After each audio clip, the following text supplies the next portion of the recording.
The little engines were busy clearing their railroad of leaves and broken branches. Peter, Sam, and Rusty often worked together.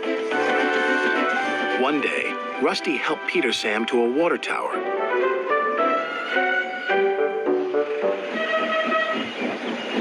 Peter Sam felt much better after his long drink, but the freight cars were bored. Let's break away.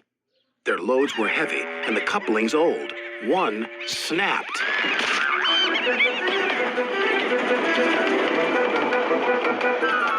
Faster, faster, shouted the freight cars. A sign read slow, steep bends and ravine ahead, but the silly cars never saw it. Then, it was too late.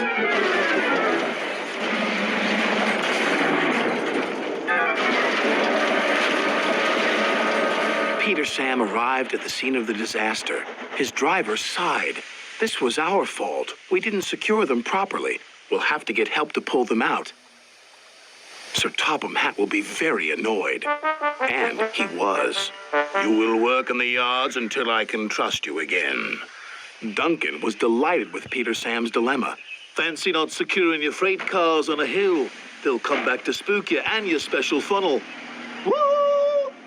And who's to say you're not afraid of ghosts? Snapped Rusty. Ghosts? Things that go bump in the night? Rubbish! Well, I'll tell you a story that will make your funnel quiver, Rusty said. A long time ago, a little engine was returning home. It was a misty, moonlit night. Suddenly, the engine lost control and plunged over the side into the swamps below.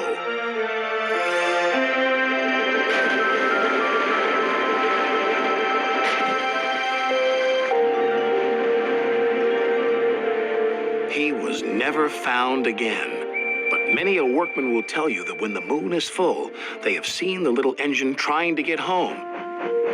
But he never reaches the other side. So what do you think of that, Duncan?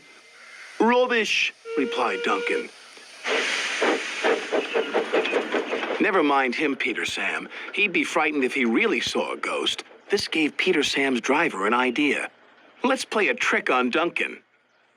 The next day, he spoke to Duncan's driver and fireman, who agreed. We'll do it tonight. Duncan had to take coal cars to the slate mines and then bring cars back. Duncan's driver decided as part of the plan to cross the old iron bridge. Haunted bridge. Rubbish, snorted Duncan. It's as tame as a pet rabbit. But all the same, he kept thinking about Rusty's story. When dusk fell, he was keen to leave. If we don't go now, Scarloey will take my favorite place in the sheds. We have to collect our cars first, his driver replied. He could see their plan was working because Duncan was nervous. When night fell, they set off.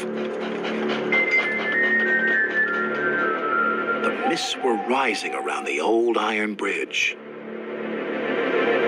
Duncan whistled, and the sound echoed everywhere.